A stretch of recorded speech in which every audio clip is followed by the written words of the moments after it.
खुलुमबाय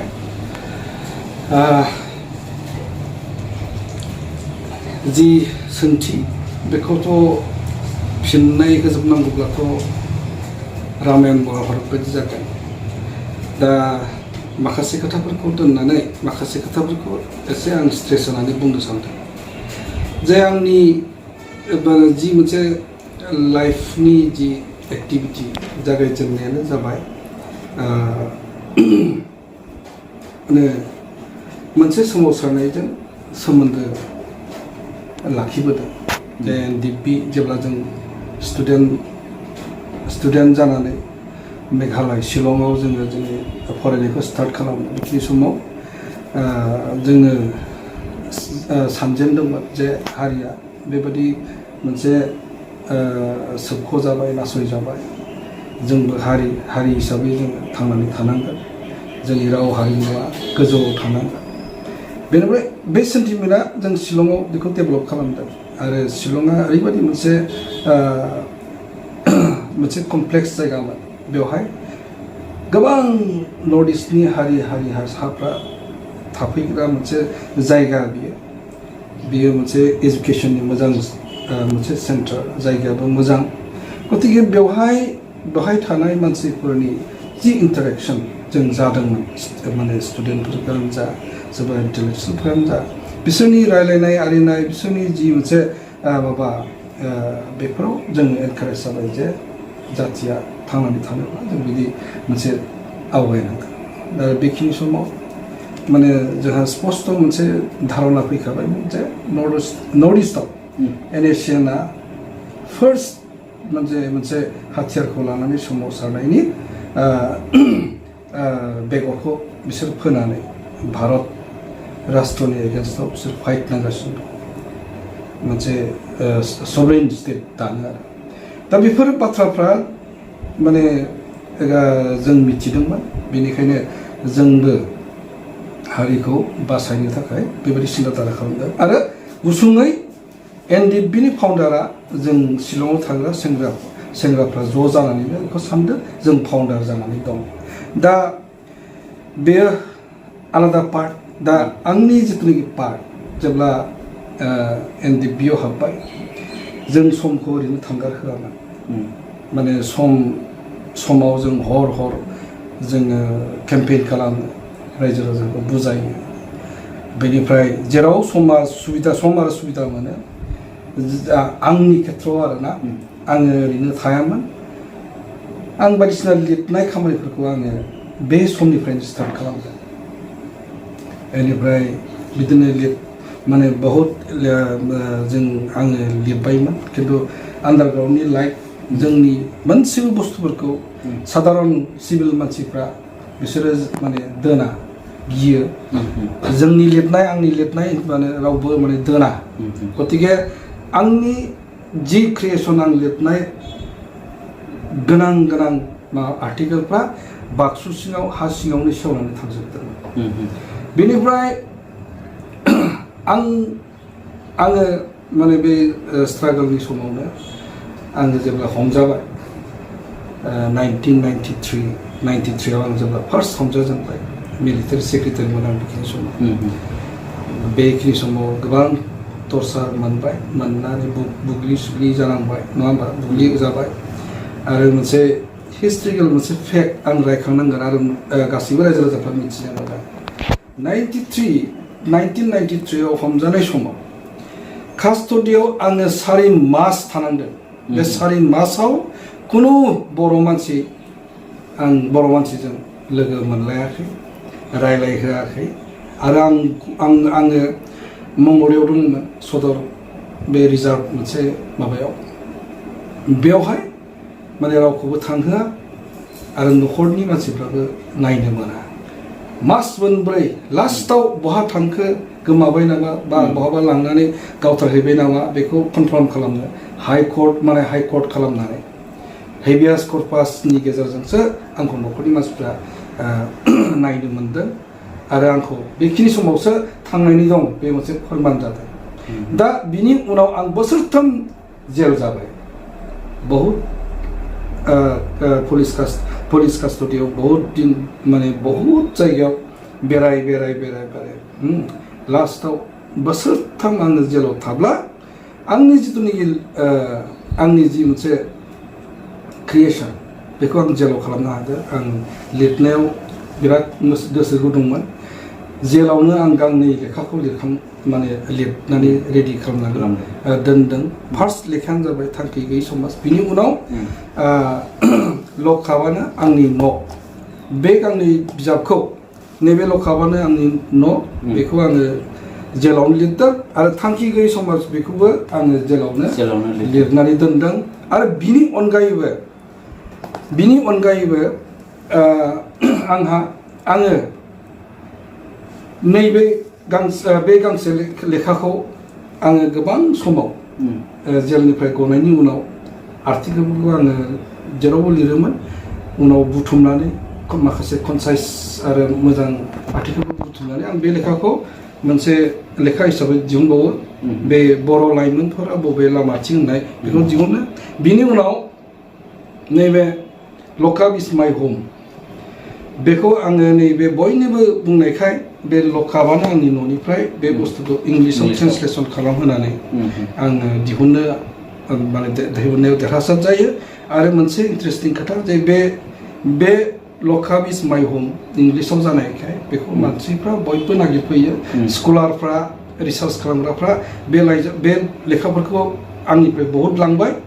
आरो बहुत लेखाखौ बिसोरो दखानफोरनिफ्राय बायबाय आरो नै बर'फ्राबो नैबे लकआपआनो आंनि न' बेखौ दिनै बिथांमोना रिसार्चआव माने लिरनायाव बा खामानि बिथांमोना आंनिफ्राय लानानै थांदों दा बेबायदि मोनसे आंहा एचिभमेन्ट मोनसे दङ जे बिनि अनगायैबो जेलाव जेब्ला आं दङमोन बे 3 बोसोराव आङो बेवहाय गांनै लेखाखौ आङो दिहुननो हायाखिसै गांनै लेखाया गांसेया बे खन्थाइ मोनसे माला बायदि जागौमोन गिदिर मोनसे लेखा जागौमोन आरो मोनसेया जाबाय सर्ट स्ट'रि बेबो बिराद मोजां जादोंमोन आङो बेखौ दिहुननो हायाखिसै आरो दिहुनदोंमोन बाहेरायाव बे हारसा पुलिसनि आखायाव गोलैनायखाय बेखौ आं दिनैसिमबो मालाबा फन खालामो आंनि बे लेखाखौ होफैयो लिरनायखौ होफैयो होननानै दा बिथांमोना बायदिसिना बाहाना खालामनानै बे लेखाखौ आंनो दाबो हराखै उनाव मानिबा खारनाव बिथांमोना दिहुननानै होयोबा रायजोफ्रा बेखौ मोनगोन दा आंनि एचिभमेन्ट बिनि अनगायैबो आंहा जिबनाव मोनसे बिराद गिदिर माने एचिभमेन्ट दंबावो बेनो जाबायबा आङो एकर्ड खालामखांनायनि उनाव नैबे world human rights protection commission बेयो ह्युमेन राइट्सनिफ्राय इन्टारनेशनेल ह्युमेन राइट्सनिफ्राय आंनो बेखौ सार्टिफिकेट होदों आं बेनि गेजेरजों अनारेरि डक्टरेटखौ मोननानै दङ बेनो आंनि रिभलिउसनारि आरो ससियेल मोनसे कमिउनिटिनि थाखाय थैथां डेडिकेसन आरो ससियेल खामानि मावनायनि थाखाय आरो मोनसेया जाबाय मा मोनसे बुहुमाव बा दिनै भारतनि सिङाव मोनसे हिउमेन राइट्स भायलेसन जाबाय थादोंमोन एनडिपि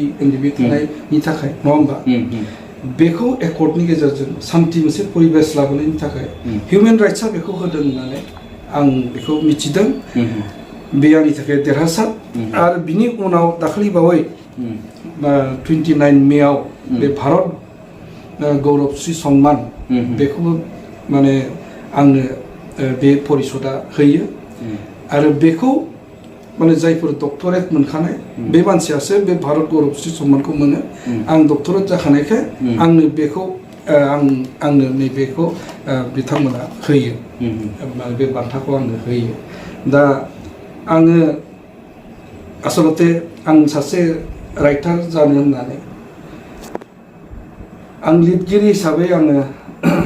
बेबादि मोनसे माबा नङामोन परिस्थिति आरो परिबेसा आंखौ बाध्य खालामनायाव आं लेखा लिरनायावबो आं दिनै एसे मिथिजानाय जाहैबाय आरो बेबायदिनो आंनि जि सेक्रिफाइस बेखौ दिनै नुनानै आं बेबायदि मोनसे भारत गौरब श्री सन्मान आरो दिनै डक्टरेटखौ मोननाया आंनि जिउनि थाखाय बिराद गिदिर मोनसे एचिभमेन्ट होननानै आं सानो थिगानो जोंहा आफादखौ BSFखौ दानाय लोगो लोगो जों मिलिटारि ट्रेनिंखौ जों होनो हायाखैमोन दिनै बांबरगोरा बसुमतारी फार्स्ट मुंख्लं बिथाङा ट्रेनिं मोनैनि सिगांनो एक्सन कमान्डार जानानै मुंख्लं जालायलांबाय ट्रेनिं गैयामोन उनावहाय जों बेखौ गोनांथारसै होननानै मोनसे थांखि लाबाय थांखि लानानै जोङो NSCनिसिम जोङो गोबां खेब बिदिनो सावरायदोंमोन लास्ट जेब्लानाखि जोङो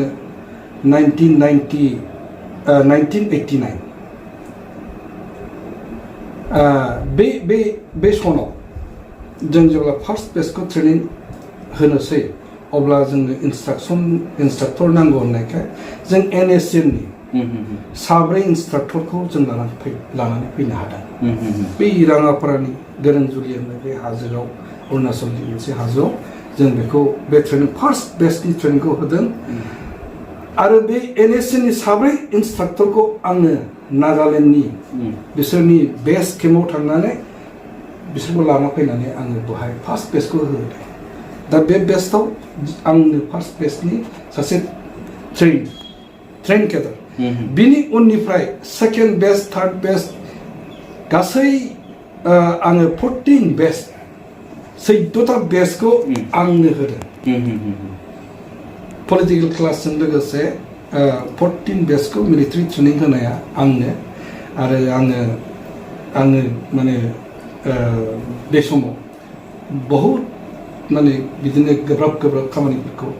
लानानै खामानि मावदोंमोन आरो जों गिदिर बिबान दं हिसाबै मिलिटारि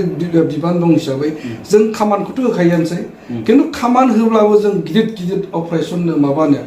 बेवहाय जों थांनानै जोंनो खामानि मावग्रा जों रावखौबो नेयामोन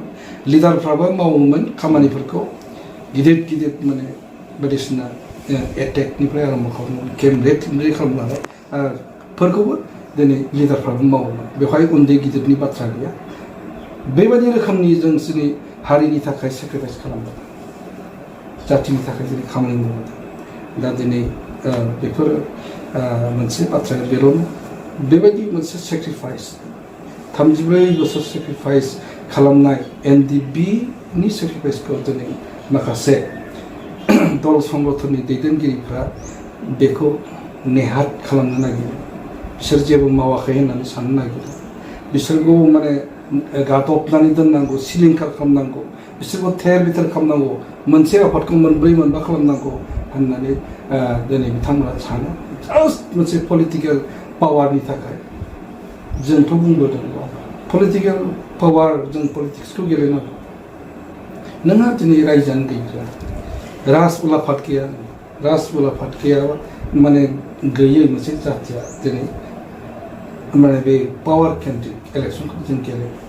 पावार केन्द्रिक बेबायदि मोनसे राजनितिखौ जों खालामनो जोंनो नांगौ आलादा रायजो बिनि उनाव नोङो खैथा पार्टि दानो दा गेलेबाय था इलेक्सन गेले बाहागो ला दा जोंहा बेनो आरो जोंनो रायजो नांग्रोगौ जोङो राज उलाफाद नांग्रोगौ बिनि उनाव माबादि खामानि माव दा बेफोरखौ सानालासिनो जास्ट माने सोरखौबा गाख्लायनानै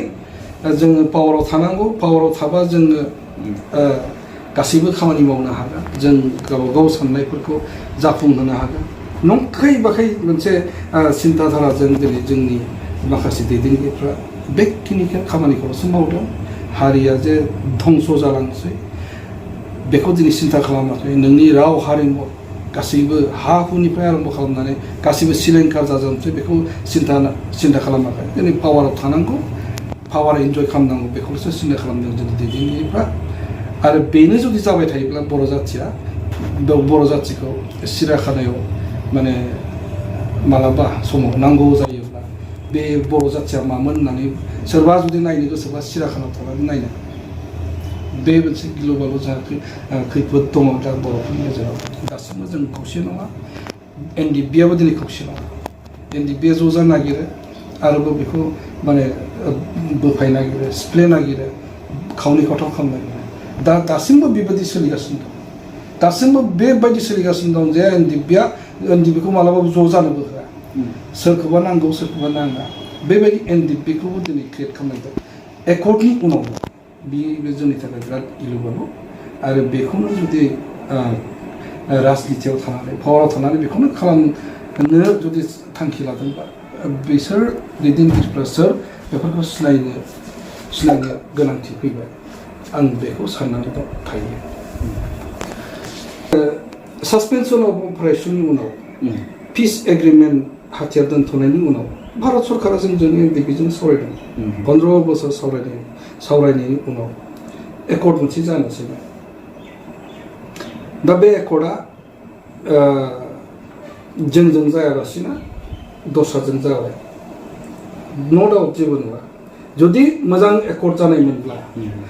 एनडिपिया जेबो रोङा जेबो खालामनो रोङा जेबो जानाय नङा एनडिपिजों होननानै सोरबाया जुदि सानबायब्ला जे जों मोजां खालामनोसै जों रायजोखौ लाबोनोसै आरो जों जि लाबोगोन बियो इयुनाव रायजो जानायनि मोनसे राहा लामाफ्रा जुदि थानायमोनब्ला जेबो थिनो हाया नोंथांमोना खालाम ना नोंथांमोना सासन खालाम जोंहा बेबायदि मोनसे थांखिमोन जों जेबो बेफोराव जेबो गैयामोन खिन्थु दिनै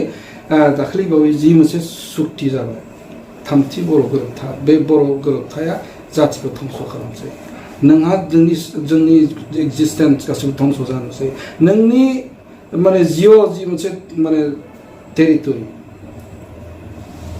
टेरिटरियेल एरिया बेबो दिनै धंस जानोसै दिनै बेखौ जोंथ' गनायनो हाया नोंनि 6 शिड्युल मोनखानाय ट्राइबेल हारिया जों गुबुन जाति माहारिजों फेर फाथिनानै थांनानै थानो हाया जोंनो कनस्टिटिउसना जोंनो मोनसे माने होखाबाय जोंनो 6 शिड्युलनि आन्दाराव ट्राइबेलफोरनि मोनसे अट'नमास गावनि खुंथाय मोनसे दा बेखौबो दिनै सारेन्डार खालामबायबा बे थार्ड माने बर' सुक्तिया बेखौथ' जों रावबो गनायनो हाया आरो सिगनेटरि हिसाबै आङो बेखौ गनायखायाखै आं सहि होनानै फैखादोंमोन आं न'आव फैबायमोन सहि होला होननानै सोर सहि होदो दा बे बाथ्राया बिराद मोनसे फिदिं फिथा टुइस्ट जाबाय ना जोंखौ दिनै ब्लेकमेल खालामबाय दिनै सोरबा जेलाव दंमोन बिथांमोनखौबो लाना फैबाय आरो दिनै जोङो एनडिपिया ओरैबायदि अबस्थायाव दंफैयोमोन जे मोनब्रै एनडिपि जानानै थाफैबाय गासैबो एनडिपिया दिनै गोख्रों मोनसे रायलायनायनि गेजेरजों ज' जास्लाबनो हायै समाव दिनै जोंखौ प्ले खालामनानै बेबायदि मोनसे ब्लेकमेल खालामनो सुबिदा दिनै मोनदों आरो बेफोरखौ जेरै जों बुंनांगोन जे बेबायदि जोंनि गोहोखौ सिफायनाय बा बोफ्लेनाय खामानिफोरखौ दिनै भारत सरकारनि एजेन्सियाबो जोंखौ हायाखैमोन खिन्थु जोंनि बर'फोरनि गेजेरावनो बबेबा नङा बबेबा खनानिफ्राय दिनै बर' जातिनि माबा मेलेमजोंनो बेबायदिया जादों होननानै आं फोथायनाय दं बे एकर्डआव मा दं मा गैया बेखौथ' बुजिखाबायानो बिनि थाखायनोथ' आन्दलन जाफिनबाय आरो बिनि थाखायनो दिनै बेखौ बे एकर्डजों थांनानै थानो हाया होननानै दिनै साफ्रोमबो गासैबो सिगनेटरिफ्रानो खोथा जायफ्रा पावाराव दं बिसोरल'सो बुंनो हायाखै खिन्थु गासैबो फिल खालामजोब्बाय बेजों जेबो जालिया गतिके जेबो जालियाब्ला बेबायदि एकर्डखौ जोङो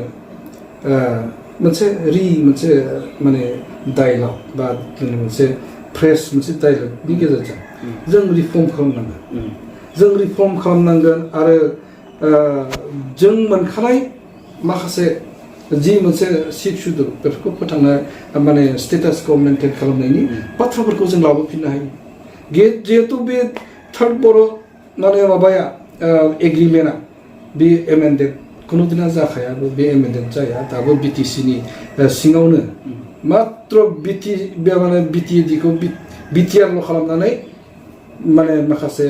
माने डेभेलपमेन्टेल स्किम लानानै फैदों जेबो गैया गतिके जोंहा बेवहाय जोङो जुदि गासैबो ज' जानानै गाबोन जुदि डेनाउन्स खालामनो हायोबा फ्रेश मोनसे पलिटिकेल डायलग जाफिननो हागोन हयथ' जों बेजों रायजोबो मोननो हागौ आरो दिनै 6 शिड्युलखौनो मोनसे बिराद स्ट्रेंथेन मोनसे मोनसे जोंनि जातिनि हारिनि रक्षा कवच हिसाबै जों बाहायनो हायो बेबायदि मोनसे जों खालामना लानो हायो दा गतिके बेफोरबायदि ट्रेन्ड्सआ दिनै फैनाया मोजांसै आरो बेयो मोनसे लामा लाबाय नङा होमबा गोदान मोनसे आन्दलननि गेजेरजों बे फैखासिगोन बेवहायनो गासिबो जुदि बुजिलायोबा जातिया थांनानै थागोन बेखौ सानो